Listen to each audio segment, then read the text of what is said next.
Class 6 शुरू करते हैं आज का हमारा क्लास। हमने स्टार्ट किया था फर्स्ट सिटी। तो लास्ट वीडियो में हमने डिस्कस किया था कि हड़प्पन सिविलाइजेशन जो है उसे इंडस वैली सिविलाइजेशन के नाम से भी कहा जाता है।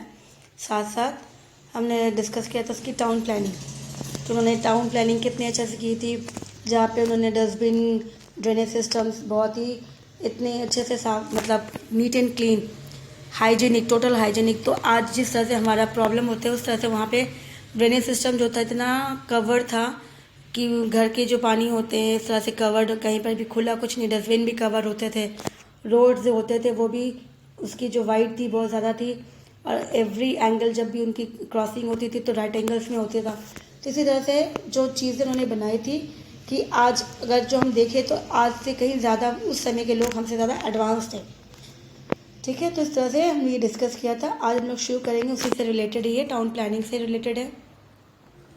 The citadel was another important structure in the Indus Valley civilization. Citadel means the high area, high land. तो यहाँ पे देखा गया कि उन्होंने जो अपनी जो कंस्ट्रक्शन की थी, स्ट्रक्चर बनाया था, उन्होंने उस साइट्स को उन्होंने 2 पार्ट्स में डिवाइड किया था।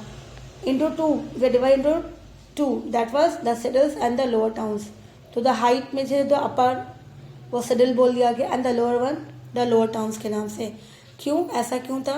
बिकॉज क्योंकि वो रिवर के पास थे। कौन सा रिवर था? इंडस। तो इंडस जो रिवर्स था, क्योंकि जब बारिश होती है रेनी सीजन में, अभी पता है ना कि रेनी सीजन में पूरी एरिया, पूरे मोस्टली न्यूज़ में देखते होंगे कि फ्लड आ गया, बाढ़ आ गई है। तो उस समय ये प्रॉब्लम तब भी था। तो इसी तरह से जब भी ये रेनी सीजन के समय में जब बहुत ज़्यादा फ्लड हो जाता था तो वो लोग क्या करते थे, they move to the citadel area, that is जहाँ पे उन्होंने हाई एरिया में, जहाँ पे हाइट बहुत ज़्यादा ऊंचाई में उन्होंने जो स्ट्रक्चर बनाया था, वहाँ पर भी मकान बनाए थे। तो वो कुछ समय के लिए वो लोग वहाँ पे पूरे शिफ्ट हो जाते थे, फिर वहाँ रहते थे। तो इस तरह से lower town and the citadel town, इस तरह से 2 बनाया था। The citadel was build on the raised platform toward the west. तो ये कहाँ बनाया था? जैसे मैंने डिस्कस किया कि रेस्ड प्लेटफॉर्म बहुत ऊंचा हाइट में था वहाँ पे, और ये वेस्ट के साइड में था। All important public buildings we are located दिया। तो वहाँ पर जिस तरह से उस समय जितनी भी भले 1-2 मंथ्स हो, 3 मंथ्स हो, तो इम्पॉर्टेंट बिल्डिंग्स जितनी थी, पब्लिक बिल्डिंग्स, वो सभी उसी साइड में लोकेटेड थी। Beside a granary a large pillared hall with long corridors was found at the citadels. इसके साथ साथ ग्रेनरी भी थी और एक बहुत बड़ा पिलर्स हॉल भी था, जहाँ पे लॉन्ग कॉरिडोर्स भी थे, ताकि वहाँ पे कुछ भी ओकेशंस हो तो सभी साथ एक साथ रह सकते हैं, कुछ भी सेलिब्रेट कर सकते हैं।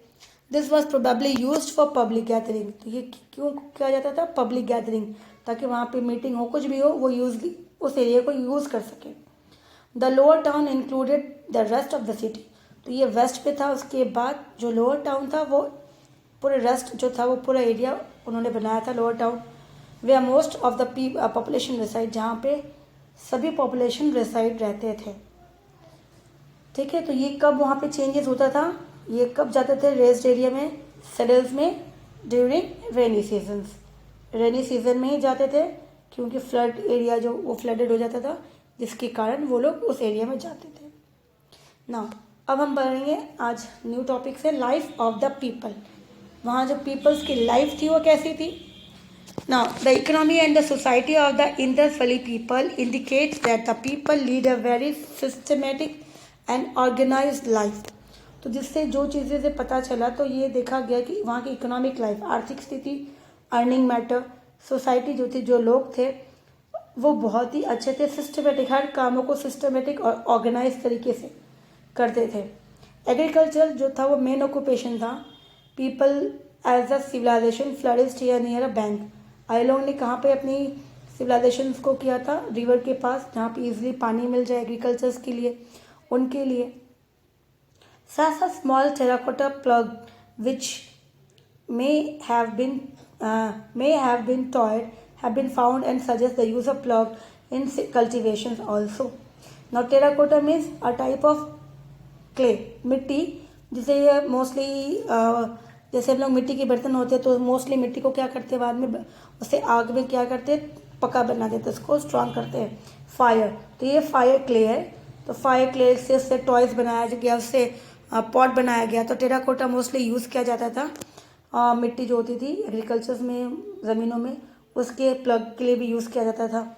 So other occupations included trade, इसके अलावा एग्रीकल्चर के अलावा ट्रेड था, व्यापार करते थे लोग, पोट्री मेकिंग बर्तन बनाना, एंड ज्वेलरीज, और ज्वेलरीज जो थे मेनली देखा गया कि मैन एंड वुमेन मोस्टली ये सभी जो थे वो यूज़ करते थे। नाउ इंडस वैली सिविलाइजेशन में peoples they are known to be have cultivated wheat and barley, तो उस समय जो मेन चीज़ वो कल्टिवेट करते थे, ग्रो करते थे, वो वीट थी और बार्ली थी। ये दो ही चीज़ था जो लोग ग्रो करते थे। बिसाइड एग्रीकल्चर्स के अलावा पीपल्स ऑल्सो डोमेस्टिकेट एनिमल्स, जो एनिमल्स को वो पालते थे वो था cow, buffalo, goat, sheep, pig, for milk and meat, ताकि उनसे वो मिल्क ले सके और उनसे मीट ले सके as a food. Now, staple food of the Indus Valley peoples include wheat and barley, rice, milk, fruits, vegetables like peas and different meat product. तो जो खाना यूज़ करते थे खाने के लिए, तो उनमें से व्हीट, बार्ली, राइस भी थे। राइस भी देखा गया मेनली बहुत कई जगह में कि राइस भी ग्रो होते थे। फिर साथ साथ मिल्क तो एनिमल्स था इसलिए मिल्क मिल जाते थे। फ्रूट्स ग्रो करना शुरू किया, वेजिटेबल्स जैसे pea, and different meat product भी यूज़ किया जाता था खाने में। The Indus Valley peoples knew the art of weaving clothes, उन लोगों को वीविंग कपड़े बुनना भी आता था। This is proved by the discover of a large number of spindles that they use to weave clothes. ये कब पता चला? जब खुदाई के दौरान जब उनको एक्सकवेट किया गया मिट्टी के नीचे, जब मिट्टी के नीचे से सामान मिली तो स्पेंडल मिला था। स्पेंडल क्या होता है? वो चरखा होता है जिससे वो धागे को बनाया जाता, धागे, और उसको फिर धागे को अलग से थ्रेडिंग में बनाते। तो स्पेंडल जो थे उससे पता चला कि वहाँ के लोग जो थे ये यूज़ करते थे जिससे वो कपड़े बना सके। Now wool was also used to be, ना तो इसी तरह से क्या देखा गया? The men and womens wore 2-piece clothes, तो वो जो कपड़े पहनते थे वुल्स, मेनली जो wools was use to be making clothes, wools use करते थे और वो 2-piece क्लोथ्स यूज़ करते थे including the lower garment and the upper garments, lower parts garments and upper parts garment, इस तरह से ये यूज़ करते थे वहाँ पर। साथ साथ the womens also had similar garments covering the upper body and the lower body, तो सेम वुमेन्स के लिए भी वही था, अपर एंड लोअर गारमेंट्स थे। The people of Indus Valley also wore ornaments, तो देखा गया कि वे ऑर्नामेंट्स भी पहनते थे। Ornaments means jewellery. Now trade में क्या था? ट्रेड क्या क्या ट्रेड होती थी? तो trade was also an important occupations, वहाँ पे ऑक्यूपेशंस जो थे व्यापार की, एग्रीकल्चर के अलावा तो ट्रेड था, और ये देखा गया कि इंडस वैली सिविलाइजेशन में ट्रेड होता था। So the merchant and traders, जो मर्चेंट जो व्यापारी थे, बिजनेसमैन थे, ट्रेडर्स जो थे, वह involve in long distance trade, वो लोग दूर दूर तक जाते थे उस समय। सोचो एंशिएंट टाइम में हमारे, तो many seals that belongs to the Indus Valley civilization has been found at Mesopotamia, suggesting that the Indus people had trade contact with distant land।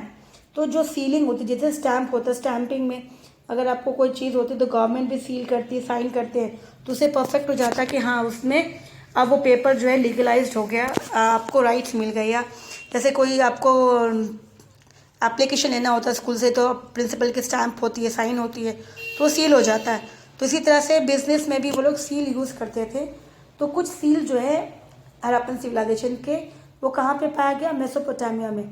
Mesopotamia मतलब सोच लो कि Greek, that was a different countries जो बहुत दूर है India से, foreign countries है, तो वहाँ पे पाया गया। इसका मतलब ये पता चला कि इंडियंस जो थे वो इतने दूर जाते थे व्यापार करने के लिए ना। उसके साथ साथ अपसील व स्मॉल स्क्वायर ऑफ, अपसील क्या है इस तरह से यहाँ पे बताया जा रहा है कि सील क्या है? सील व स्मॉल स्क्वायर और oblongated shape tablet made from soft stone और टेराकोटा, कोई स्टोन से बनाया सॉफ्ट, इसे स्टैंपिंग करने के लिए, या फिर टेराकोटा मिट्टी जो होती है, जिसे कहा हमने बताया आपको कि वो आग में उसे जला देते हैं तो वो परफेक्ट एकदम स्ट्रांग हो जाती है, तो इसी तरह से वो टेराकोटा से बना या फिर सॉफ्ट स्टोन से बना हुआ है।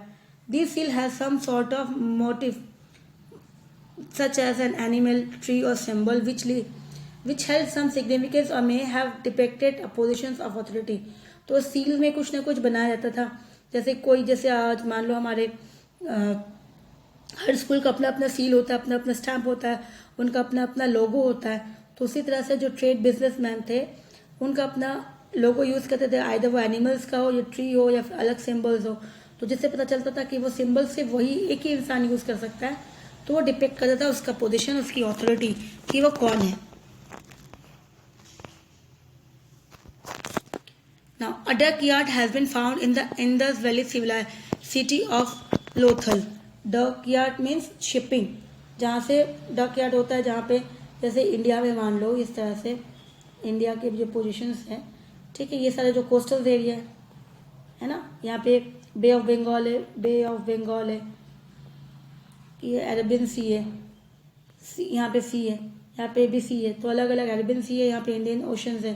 तो ये सारे एरिया जहाँ से इजीली सी के थ्रू से क्या होगा, हम जो भी बिजनेस होती है शिप्स के थ्रू, तो ये जो शिप्स के थ्रू बिजनेस होती है, व्यापार आते हैं लोग यहाँ पे कोस्टल एरिया में, समुद्र के तट पे, तो उसके थ्रू जो होती है उसको यार्ड बोलते हैं, डॉक यार्ड। तो ये देखा गया has been found in Indus Valley civilization of city of Lothal. Lothal was a thriving trade center and its trade contact with were known to be as far as West Asia and Africa. तो ये देखा गया लोथल जो थी, जहाँ से वहाँ से जो लोग थे कहाँ तक जाते थे, वेस्ट एशिया एंड अफ्रीका। तो ये देखो यहाँ से अगर हम आते हैं तो ये हो गया हमारा ईस्ट, ये हो गया वेस्ट, और इसी साइड में ये अपना साउथ अफ्रीका आएगा। तो इसी तरह से अफ्रीका इधर आगे बहुत डिस्टेंस है, तो इस रूट से अगर आते हैं तो यहीं पर ही इस एरिया में लोथल एरिया है। तो इसी तरह से कहा गया वेस्टर्न साइड्स में। सो द ट्रेड इज, अब वो क्या ट्रेड करते थे, व्यापार क्या करते थे वहाँ जाके, they traded in gems, beads and other valuable ornaments. तो वो जैसे डायमंड्स हो गए, डायमंड्स के अलग अलग कलर्स होते, बीड्स अलग अलग, बीड्स मीन्स मोती हो गई, और वैल्यूएबल सोने, इस तरह से जो बहुत ही एक्सपेंसिव होती थी उस चीज़ों पे वो बिजनेस करते थे। ना trade took place within the Indus Valley civilizations, और साथ साथ देश के अंदर भी होती थी, ये नहीं कि देश के बाहर है, देश के अंदर भी होती थी। ट्रेड इंक्लूड्स और ट्रेड गुड्स इंक्लूड्स जैसे पोट्री, बर्तन मिट्टी के, बीड्स मोती, ornaments jewellery, small cube shape stones of different size have been found. तो ये अलग अलग शेप्स के जो हमें स्टोन्स मिले थे, उससे हमारे जो हिस्टोरियंस है, आर्कोलॉजिस्ट है, उन्हें इस चीज़ों के बारे में पता चला। Now these may have been use as weight. तो वो जो स्टोन मिले अलग अलग क्यूब शेप के, तो क्यूब समझ में आता, क्यूब आपको है ना, तो इस तरह के जो शेप्स मिले, जिस तरह से इससे पता चलता है कि वो जो चीज़ें थी कुछ छोटी थी कुछ बड़ी थी अलग अलग। तो ये था उनका वेट मेजरमेंट जो करते, मेजरमेंट्स। आज तो इलेक्ट्रॉनिक वेइंग मशीन्स हो गई है, लेकिन पहले लोग जो थे वो उसकी वेइंग मशीन्स के लिए नहीं था, तो वो अलग अलग मेजरमेंट जिसमें 1 kg लिखा रहता था, 5 kg लिखा रहता था, तो वो यूज़ करते थे। वो थोड़ा आयरन का होता था, तो ये चीज़ें थी उस समय यूज़ करते थे। The Indus Valley trader and merchants had a system of weighing and measurement to facilitate trades. तो इसी तरह से पता चला कि वो वेइंग सिस्टम और मेजरमेंट भी यूज़ करते थे उस समय। ना रिलीजन्स, उस समय लोग कौन से धर्म को अपनाते थे, कौन से धर्म मानते थे। As they are no literacy sources, क्योंकि लिखी हुई कुछ चीज़ें नहीं मिली।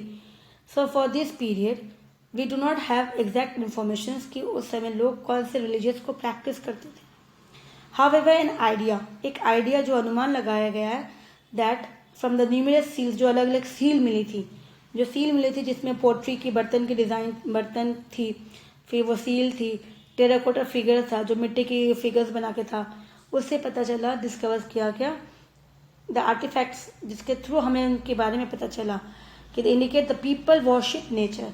तो वो इससे लगा कि वो लोग मोस्टली जो थे वो पूजते थे नेचर को, जैसे हो गया फॉरेस्ट को मान लो, सन को मान लो, वाटर मान लो, तो इसी तरह से वो लोग इन सब चीज़ों को वर्शिप करते थे, उन्हें भगवान मान के उनको पूजते थे। Now, female figures made of terracotta were found at different excavated sites. साथ साथ टेराकोटा देखा गया तो फीमेल फिगर्स के थे, जिससे पता चलने लगा कि वो लोग अलग अलग जितनी साइट्स थे सभी जगह वैसे कुछ टेराकोटा फीमेल फिगर्स मिले थे, जिससे इंडिकेट करते हैं कि वहाँ पे दे मोस्टली यूज, फीमेल्स को यूज़ किया जाता था फिगर, जैसे भगवान के नाम पे, माता के नाम पे. Many figures made of terracotta and clay and covered with smoke have been discovered. Some even wore ornaments and head covering. Scholars identify these terracotta figures as mother goddess who may have been worshipped as a symbol of fertility.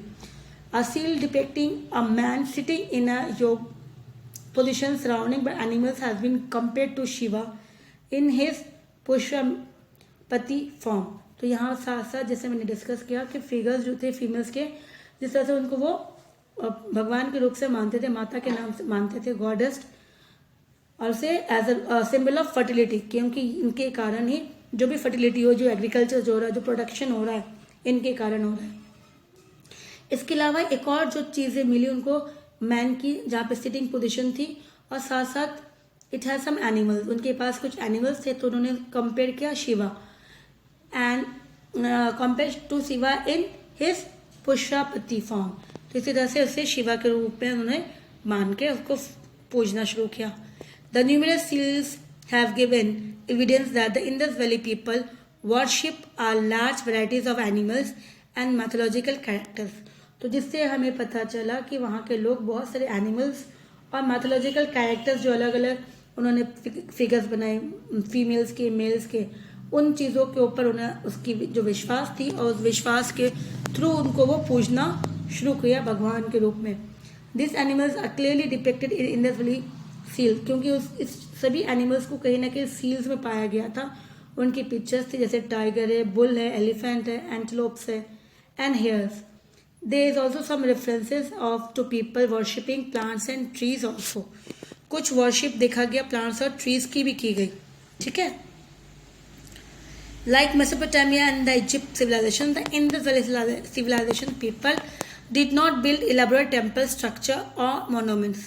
तो यहाँ पे देखा गया कि जिस तरह से Mesopotamia के अंदर और इजिप्ट के अंदर भी, वैसे ही इंडस वैली पीपल्स जो थे, इंडस वैली सिविलाइजेशन के लोग जो थे, उन्होंने कोई बड़ा सा टेम्पल नहीं बनाया या मोनूमेंट्स नहीं बनाया. The Great Bath of Mohenjo-daro is also understood to be of religious significance where people gathered to perform rituals. अब जो ग्रेट बाथ मिला था बहुत बड़ा, तो उससे ये पता चलता, अनुमान लगाया गया कि शायद इतने बड़ा जो बाथ बनाया था, यहाँ पे शायद पीपल जो है, पब्लिक जो है, कोई ओकेजन में कलेक्ट होते हैं, यहाँ पे गैदर्ड होते हैं, गैदरिंग के बाद वो कोई पूजा पाठ करते हैं, इसके कारण इसको बनाया गया. Now some oval shaped structure with trace of ash is site like Harappa, Kalibanga and Lothal have been referred to as fire altar by archaeologists. Some graves have been found with pot and items that one may use in the daily life, suggesting that the Indus Valley people believe in the life after death also. तो कुछ जगह में ऐसा भी देखा गया, Oval shape structure मिला गया, जिसमें एशेस, जो राख जलने के बाद जो होती है, राख हो जाती है, और कहाँ मिला भाई, Harappan and Kalibangan and Lothal sites में. तो इस तरह से फायर, तो इस तरह से उन्होंने क्या बताया कि रिफर किया गया एज अ फायर ऑल्टर, कि वहाँ पे आग वहाँ पे कुछ आग की जैसे कोई काम किया जाता था. आर्कोलॉजिस्ट ने इस तरह से अनुमान लगा कि वहाँ पे जो है फायर की कुछ ऑल्टर काम किया जाता था. साथ साथ कुछ ग्रेव्स भी मिले. ग्रेव्स मतलब जहाँ पे हम लोगों को दफन, मरने के बाद उनको दफन कर देते हैं ग्रेव यार्ड में. तो इसी तरह से साथ में ग्रेव के साथ देखा गया कुछ बर्तन, पॉट और कुछ आइटम्स जो डेली लाइफ में यूज़ होती है, वो चीज़ें भी उस ग्रेव में पाए गए. तो इससे ये पता लगाया गया, सजेस्ट किया गया आर्कोलॉजिस्ट ने, कि शायद वहाँ जो लोग थे उस समय, वो उन्हें ये लगता था कि शायद मरने के बाद भी दूसरी लाइफ शुरू होती है, लाइफ आफ्टर डेथ. तो इसीलिए वो लोग जो भी चीज़ें नीड होती है to start a new life, वो सारा सामान जो थे मरने के बाद उस ग्रेव यार्ड में रख दिया जाता था, ताकि उन्हें कोई प्रॉब्लम ना हो to start a new life. तो ये माना जाता था. ठीक है. तो आज हम लोग यहीं तक करते हैं. नेक्स्ट क्लास में जो है हम लोग शुरू करेंगे आर्ट एंड क्राफ्ट. तो पहले आप जो है वीडियो देखें और उसके बाद फिर चैप्टर्स को रीड आउट करोगे तो आपको इजी हो जाएगा समझने में. तो हम लोग नेक्स्ट क्लास में शुरू करेंगे art and craft topic. Till then take care. Thank you.